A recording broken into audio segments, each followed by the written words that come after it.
नमस्कार साथियों, आज अपन वीडियो लेक्चर की सीरीज में देखेंगे म्यूटेशंस के बारे में।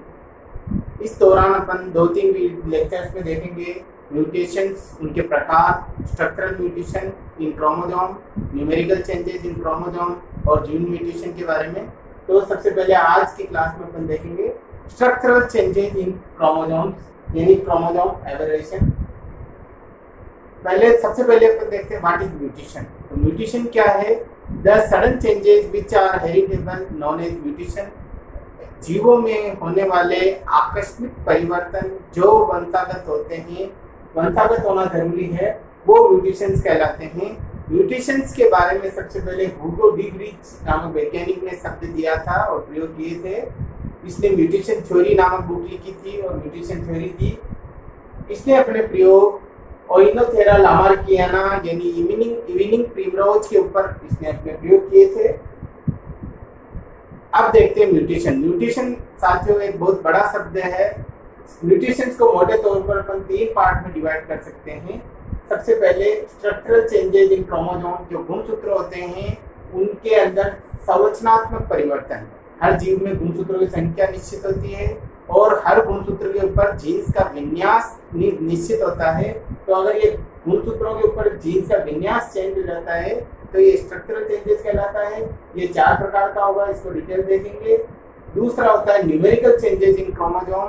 गुणसूत्रों की संख्या जीवों में निश्चित होती है, अगर उस संख्या में कमी या बढ़ोतरी होती है तो उसे न्यूमेरिकल चेंजेस या प्लॉइडी कहते हैं। इनके डिटेल भी अपन देखेंगे विद एग्जांपल। और तीसरा होता है जीन म्यूटेशन, जो पर्टिकुलर एक जीन या डीएनए के अंदर होता है या कोडोन के अंदर जो चेंजेस होता है उसको जीन म्यूटेशन कहते हैं। तो आज सबसे पहले शुरू करते हैं स्ट्रक्चरल चेंजेस। तो what is structural changes? Structural changes का मतलब होता है कि गुणसूत्रों के अंदर जीन्स की संख्या सीक्वेंस एक निश्चित होती है। एक गुणसूत्र के ऊपर नंबर ऑफ जीन्स निश्चित होता है और उनकी पोजीशन भी निश्चित होती है। अगर उस पोजीशन में या उस नंबर में कोई कमी या बढ़ोतरी या चेंज होता है तो उसको अपन स्ट्रक्चरल चेंजेस कहते हैं। स्ट्रक्चरल चेंजेस जो होते हैं आर फॉलोइंग टाइप्स, 4 प्रकार के होंगे मोटे तौर पर साथियों। तो आपको टेबल बना के बताना है। स्ट्रक्चरल चेंजेस के ऊपर क्वेश्चन आता है तो स्ट्रक्चरल चेंजेस की डेफिनेशन लिखकर उसको 4 प्रकार बताने। सबसे पहले डिलीशन या डेफिशिएंसी। डिलीशन का मतलब होता है कि जो पर्टिकुलर कोई गुणसूत्र होता है उसके ऊपर कुछ जीन्स का लॉस होना या गुणसूत्र के एक पार्ट का टूटना, हट जाना डिलीशन कहलाता है। तो डिलीशन के अंदर क्या होगी? जीन्स की कमी हो जाएगी, इसीलिए इसको डिलीशन कहते हैं। डिलीशन भी वापस 2 प्रकार का होगा। टर्मिनल डिलीशन, जो गुणसूत्र के टर्मिनल पार्ट पर होता है। मान लो एक गुणसूत्र है ABCDEF, तो इसका टर्मिनल पार्ट ये वाला जीन हुआ, ए हट गया ब्रेक होकर, तो अब जो गुणसूत्र बच रहा BCD जो टर्मिनल पार्ट पर हो रहा है इसको टर्मिनल डिलीशन कहेंगे, या तो इधर हो चाहे इधर हटो। और दूसरा होता है इंटरकैलरी। इंटरकैलरी या इंटरस्टिशियल का मतलब होता है बीच में से, जिसमें सेंट्रोसोम हो या गुणसूत्र के बीच में से पार्ट को टूटता है। जैसे ये BCD जीन्स टूट कर अलग हो गया और अब हो गया ABEF, तो ये इंटरकैलरी कहलाएगा। डिलीशन का साथियों एग्जांपल अपने अंदर है, नोट कर लीजिए। गुणसूत्र 5th क्रोमोसोम जो होता है उसकी शॉर्ट आर्म पर डिलीशन होता है तो एक सिंड्रोम उत्पन्न होता है जिसे क्राई-डू-चैट सिंड्रोम या कैट क्राइंग सिंड्रोम कहते हैं। तो वो एग्जांपल आपको बताना है। दूसरा है डुप्लीकेशन या द्विगुणन या रिपीट्स। द्विगुणन का डिलीशन का जस्ट उल्टा होता है। डिलीशन में कोई पार्ट टूट कर अलग होता है, डुप्लीकेशन में गुणसूत्र का कोई भी पार्ट डबल हो जाता है तो इसको डुप्लीकेशन कहते हैं। और एग्जांपल यहाँ पर ये भी 2 प्रकार का होगा, टेंडेम डुप्लीकेशन और रिवर्स टेंडेम। टेंडेम डुप्लीकेशन के अंदर जीन्स की सीक्वेंस वही रहती है जो ओरिजिनल थी, पहले थी, जैसे ABCDAB, और इसके अंदर रिवर्स हो जाती है ABCDBC। ये है ABCDEFG, ये ओरिजिनल गुणसूत्र है। डुप्लीकेशन ABCBC, यहाँ BC पार्ट जो है वो डुप्लीकेट हो गया है BCBC। तो BC जीन ये टेंडेम कहलाएगा क्योंकि सीक्वेंस वही है।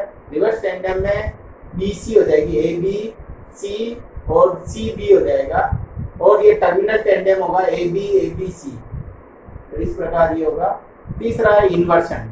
इन्वर्सन के अंदर साथियों गुणसूत्र का कोई भी एक पार्ट टूट कर 180 डिग्री पर घूमकर पुनः जुड़ जाता है। यहाँ 180 डिग्री जरूर लिखना है। The segment rotates by 180 degree and rejoins, तो पुनः जुड़ जाएगा तो जीन्स की न तो कमी होगी न बढ़ोतरी होगी गुणसूत्र में, लेकिन उनकी पोजीशन चेंज हो जाएगी। तो इसको कहते हैं इन्वर्सन। इन्वर्सन भी दो प्रकार का होगा, पैरासेंट्रिक और पेरिसेंट्रिक। पैरासेंट्रिक के अंदर इन्वर्सन ऐसा इन्वर्सन होता है जिसके अंदर सेंट्रोमियर इंक्लूड नहीं होता है। पैरा का मतलब डजंट इंक्लूड सेंट्रोमियर, और पेरिसेंट्रिक इन्वर्सन ऐसा होता है जो इन्वर्टेड सेगमेंट के अंदर सेंट्रोमियर इंक्लूड होता है। जैसे ये यहाँ पर ये सेंट्रोमियर है, अगर इन्वर्सन खाली यहीं पर हो रहा है इस पार्ट में जिसमें सेंट्रोमियर नहीं है तो पैरासेंट्रिक कहलाएगा। ये पहले BCD थी, अब सीक्वेंस BCD हो जाती, जीन्स उतने जुड़ते हैं, पोजीशन चेंज हो गई 180 डिग्री पर घूमकर।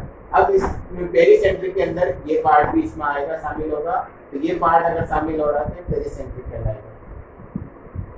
चौथा और सबसे इंपॉर्टेंट है ट्रांसलोकेशन। ट्रांसलोकेशन होता है दो नॉन होमोलोगस क्रोमोसोम्स के बीच में गुणसूत्र के एक पार्ट का एक्सचेंज होना ट्रांसलोकेशन कहलाता है। गुणसूत्र के पार्ट आपस में कोई पार्ट का नॉन होमोलोगस क्रोमोसोम्स के बीच में एक्सचेंज होना। अगर ये एक्सचेंज होमोलोगस क्रोमोसोम के बीच में हो रहा है तो उसको क्रॉसिंग ओवर कहेंगे। ये है ट्रांसलोकेशन, नॉन होमोलोगस क्रोमोसोम के बीच में होगा। ट्रांसलोकेशन जो है दो प्रकार का हो सकता है, सिंपल होगा, एक क्रोमोसोम से कोई पार्ट टूटकर दूसरे पर जुड़ जाता है। दूसरा महत्वपूर्ण होता है रेसिप्रोकल ट्रांसलोकेशन, जिसमें दोनों गुणसूत्र पर एक्सचेंज होता है, एक पार्ट इसका टूटकर उस पर जाता है और उसका टूटकर इस पर जाता है। इसका बेस्ट एग्जांपल ये देखो, यहाँ पर ये पार्ट टूटकर यहाँ ब्लू इसके यहाँ जुड़ गया,